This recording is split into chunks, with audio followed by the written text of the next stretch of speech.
Welcome back to Aaradhe classes. As you know I am Harneet and हमने class 10th में SST में 3 chapters finish कर चुके, 2 हिस्ट्री के एंड 1 इकोनॉमिक्स के।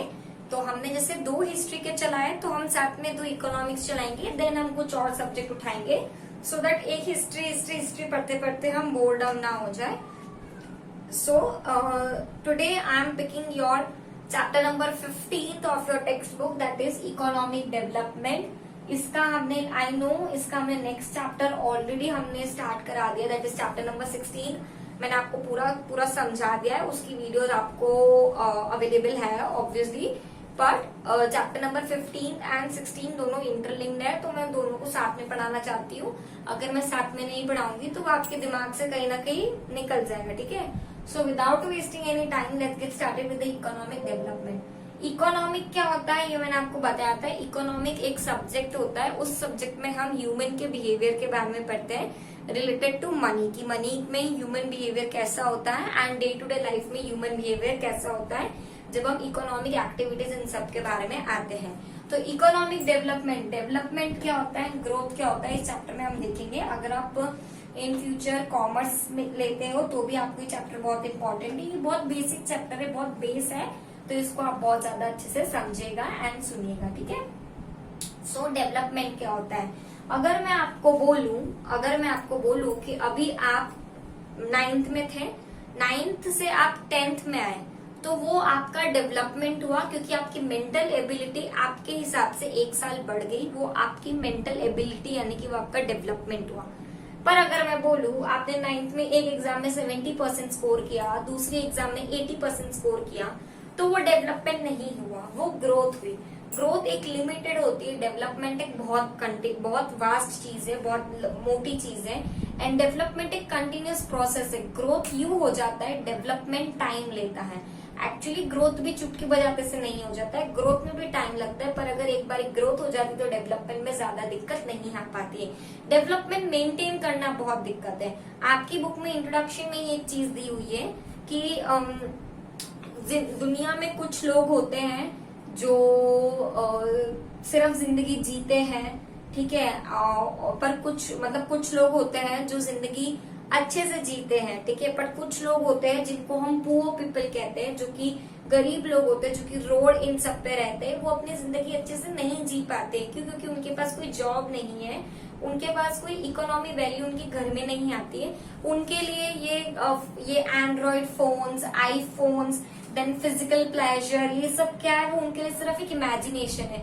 उनका मेन मोटो पता है क्या है, कि उन्हें जीना है। They are struggling to live, they are struggling for their own existence. And हम लोग का मेन मोटो क्या है कि भाई हमें जीना है, पर हमें अच्छे से जीना है, हमें पूरी आजादी के साथ जीना है, हमें हमारे हर एक शौक पूरे करने हैं। सो ये डिफरेंस है हम में और मार्जिनलाइज पीपल में, और हमारी डेवलपमेंट में और उनकी डेवलपमेंट में। मैं अगर मेरी इनकम अच्छी होती तो मैं ऑटोमेटिकली अपने लिए बहुत सारी चीजें खरीदूंगी, तो मेरा कहीं ना कहीं डेवलपमेंट भी हो रहा है, मेरा ग्रो भी हो रहा है। पर जो बेचारा कि इंसान रोड पे रह रहा है, वो सिर्फ इसलिए लड़ाई करता है कि उसको जीना है, उसको जो बेसिक नीड्स है वो उसको मिले।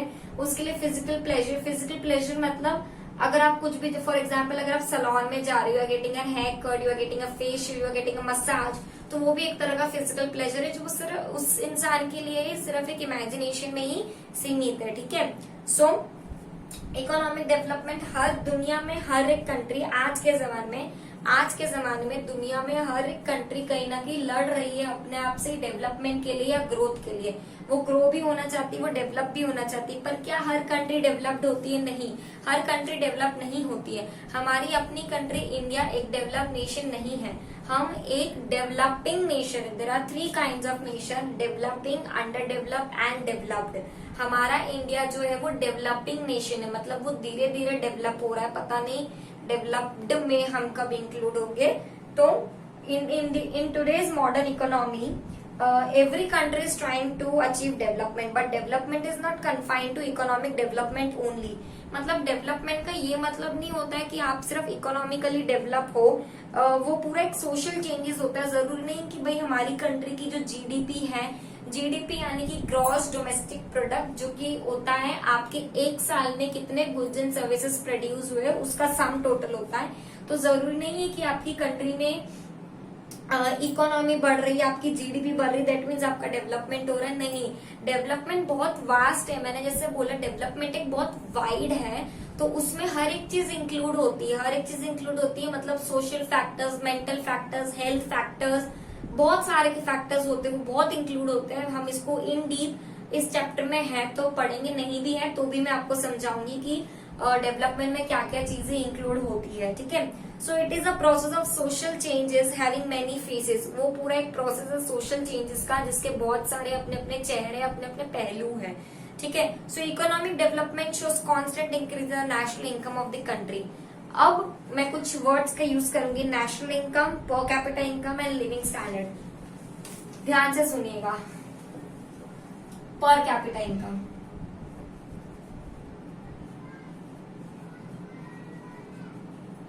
National income,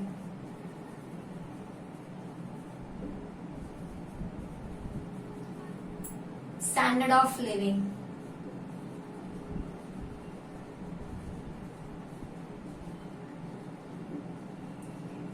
per capita income. ये तीन बहुत इंपॉर्टेंट फैक्टर्स है आपकी इकोनॉमिक डेवलपमेंट के लिए।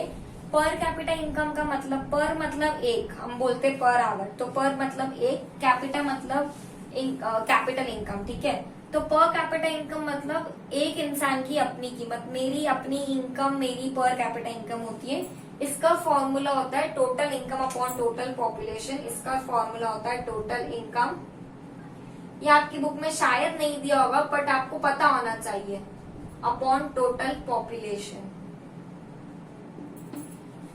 पर कैपिटा इनकम का फॉर्मूला होता है total income upon total population. Per capita income मतलब एक इंसान की अपनी कीमत, अपनी कीमत मतलब अपनी इनकम। ठीक है, नेशनल इनकम, नेशनल इनकम मतलब आपके देश में जितने भी लोग रह रहे, 135 करोड़ अगर लोग रह रहे हैं, तो 135 करोड़ की सबकी जो इनकम है, सबकी सैलरीज को मिला के जितना भी सम टोटल अमाउंट होता है, उसको हम नेशनल इनकम कहते हैं। एंड स्टैंडर्ड ऑफ लिविंग मतलब कि एक इंसान कितने स्टैंडर्ड पे रह रहा है, वो कौन सी बेसिक फैसिलिटीज अवेल कर पा रहा है।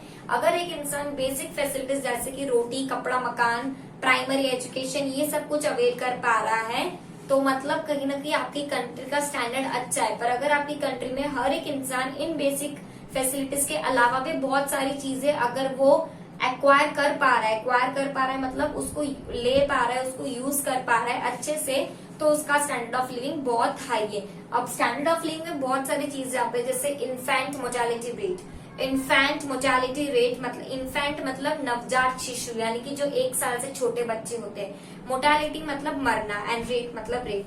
तो इन्फेंट मोर्टेलिटी रेट का मतलब होता है कि एक देश में 1 साल से छोटे कितने बच्चे मर रहे हैं, उसका अंदाजा लगाना। तो अगर आपकी कंट्री में इन्फेंट मोर्टेलिटी रेट बहुत हाई है, डेथ रेट वैसे ही बहुत हाई है, तो इसका मतलब होता है कि आपकी कंट्री में हेल्थ सर्विसेज अच्छी नहीं है, मेडिकल फैसिलिटीज इतनी अच्छी नहीं है कि हर एक गरीब इंसान भी उसको अवेल कर सके।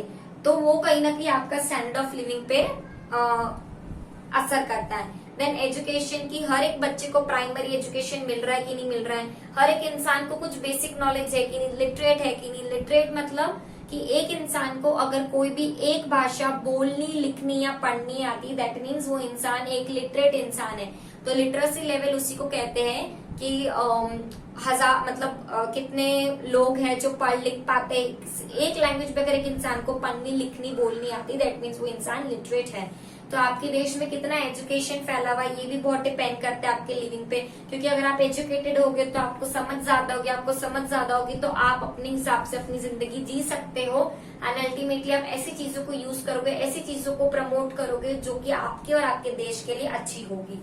ठीक है, सो ये कुछ चीजें भी स्टैंडर्ड ऑफ लिविंग में इंक्लूड होती है। इसके इन डीप अगर आपको एक और वीडियो चाहिए तो आप प्लीज मुझे बताइएगा, तो मैं इसको इन डीप एक वीडियो बनाऊंगी जो कि आपको यूजुअली आपके 10th स्टैंडर्ड के लिए काम की नहीं होगी, but as a general part, general knowledge के लिए आपको 11th 12th में जरूर काम आएगी। तो if you want to know each and everything about standard of living and entire economic development, do let me know, I will surely let you know. ठीक है, so coming back to our topic, तो इन तीनों चीजों में, अगर इन तीनों चीजों में कॉन्स्टेंटली मैं जो भी वर्ड बोलती हूँ अगर मैं उसको किसी प्रेशर से बोल रही हूँ तो उस पर मेन फोकस कीजिएगा। दैट मीन्स कि वो वर्ड आपको आपकी एग्जाम में आंसर शीट में लिखना बहुत इंपॉर्टेंट है। वो नहीं लिखोगे तो कहीं ना कहीं आप अपने मार्क्स लूज करोगे। ठीक है, मैं बोल रही हूँ कि इन तीनों चीजों का कॉन्स्टेंटली इंक्रीज होना, इन तीनों चीजों का कॉन्स्टेंटली इंक्रीज होने को हम इकोनॉमिक डेवलपमेंट बोलते हैं। ऐसा नहीं कि एक साल इंक्रीज हुआ, दूसरे साल कांस्टेंट रह गया, स्टेगनेंट रह गया, तीसरे साल डिक्रीज हो गया, चौथे साल इंक्रीज हो गया, उसको हम इकोनॉमिक डेवलपमेंट नहीं बोलते। अगर ये तीनों चीजें कॉन्स्टेंटली इंक्रीज होती है दैट मीन्स आपकी इकोनॉमी बहुत अच्छी चल रही है। दैट मीन्स कहीं ना कहीं आप इकोनॉमिक डेवलपमेंट को अचीव कर रहे हो। ठीक है, total income of the countries national income. अब आपको मैंने ये सारी चीजें बताई। स्टैंडर्ड ऑफ लिविंग में बेसिक चीज होती है रोटी, कपड़ा, मकान, बेसिक एजुकेशन, ये सब। ठीक है, शेल्टर हो गया, ट्रांसपोर्टेशन सर्विसेज हो गया, ये सब। फिर आपको कुछ आपका डेटा दिया हुआ, national income of the India was इतनी एंड इतनी एक्सेट्रा। ठीक है, तो इस वीडियो लेक्चर में मैंने सिर्फ आपको इंट्रोडक्शन दिया है कि इकोनॉमिक डेवलपमेंट क्या होता है, ये तीन चीजें क्या होती है, इन तीन चीजों को हम कैसे कंसिडर करते हैं। नेक्स्ट वीडियो लेक्चर में will cover about economic progress and development, कि इकोनॉमिक प्रोग्रेस क्या होता है, डेवलपमेंट क्या होता है, उनके बीच का डिफरेंस क्या होता है। एंड फिर हम आगे आने वाली वीडियोस लेक्चर में हमारा चैप्टर फिनिश करेंगे। So I hope I am very very clear with the topic कि हम इस चैप्टर में क्या पढ़ने वाले हैं एंड इस चैप्टर में इन तीन चीजों का क्या इंपॉर्टेंस है।